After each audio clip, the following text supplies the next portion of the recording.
Analizar la figura de Constantino el Grande requiere pelar las capas de la propaganda imperial y la hagiografía cristiana. No hablamos solo de un emperador, sino de un arquitecto de la realidad que entendió que el poder absoluto necesita una narrativa sagrada. Aquí tienes el desglose de lo que realmente estaba en juego bajo la superficie de su reinado. 1. El beneficio real, la unidad transversal del imperio.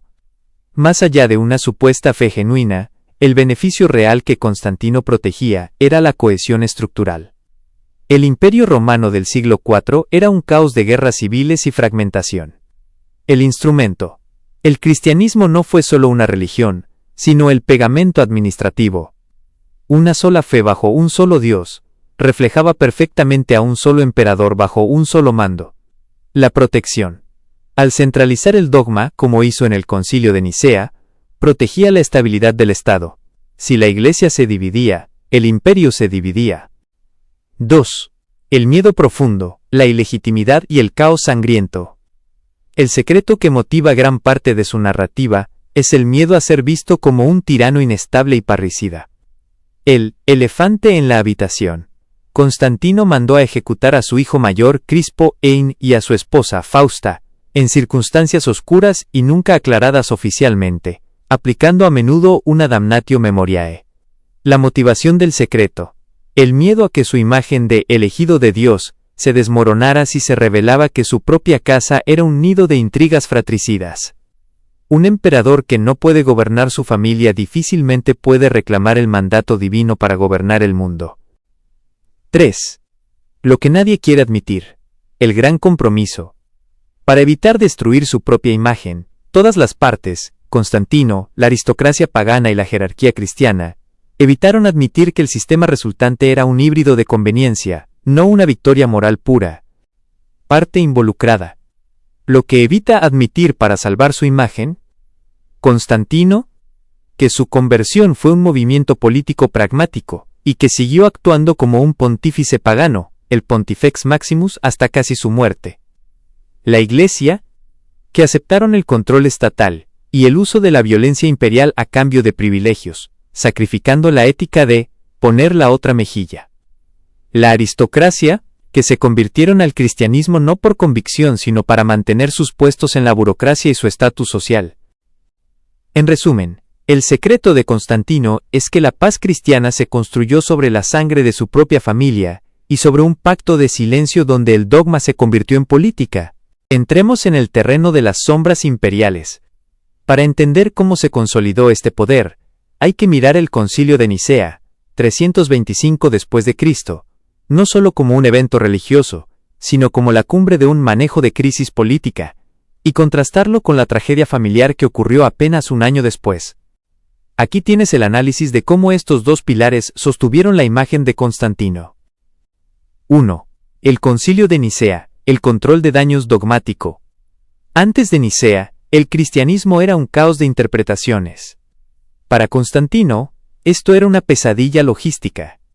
Si los cristianos se peleaban por la naturaleza de Cristo, homoousios vs homoiousios, las ciudades se amotinaban. Lo que se protegía, la estandarización. Constantino no era teólogo, era un general. Necesitaba un manual de usuario único para la religión del imperio. La jugada maestra. Él presidió el concilio vestido de púrpura y oro, actuando como un obispo de los de afuera. Al forzar un consenso, eliminó la disidencia teológica, la marca del hereje, lo que le permitía usar al ejército para limpiar la iglesia en nombre de la paz. El beneficio real. El emperador se convirtió en el árbitro de la verdad absoluta. Si tú estabas en contra del dogma de Nicea, estabas en contra del emperador.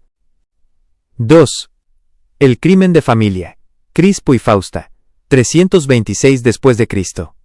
Justo después del triunfo de Nicea y de celebrar sus 20 años en el poder, Constantino ordenó ejecutar a su hijo mayor, Crispo, un héroe militar brillante, y poco después a su esposa, la emperatriz Fausta. El miedo que motiva el secreto. El rumor de la época, y de historiadores posteriores como Zósimo, sugiere una trama de adulterio o traición política. 1. La versión prohibida. Se dice que Fausta acusó falsamente a Crispo de intentar violarla, o de conspirar contra su padre, para asegurar que sus propios hijos heredaran el trono. 2. La reacción brutal. Constantino ejecutó a su hijo sin juicio. Al descubrir que Fausta había mentido, o que ella misma estaba involucrada en una intriga, la hizo asfixiar en un baño de vapor hirviendo. El pacto de silencio. Para no destruir su imagen de vicario de Cristo y San Constantino, la historia oficial borró estos nombres de los registros públicos, damnatio memoriae. La Iglesia evitó admitir que su gran protector era un hombre capaz de filicidio. Constantino evitó admitir que su juicio era falible y que su familia sagrada era tan despiadada como la de cualquier tirano pagano. 3. La conexión. ¿Por qué el bautismo tardío? Es fascinante notar que Constantino esperó hasta su lecho de muerte para bautizarse. La razón cínica. En esa época, el bautismo borraba todos los pecados anteriores.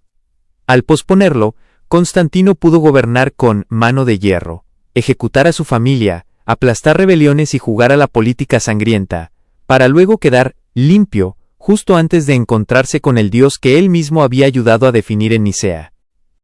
¿Qué nos dice esto hoy? Constantino nos enseña que el poder prefiere una mentira coherente que una verdad fragmentada. Se sacrificó la transparencia por la estabilidad del imperio.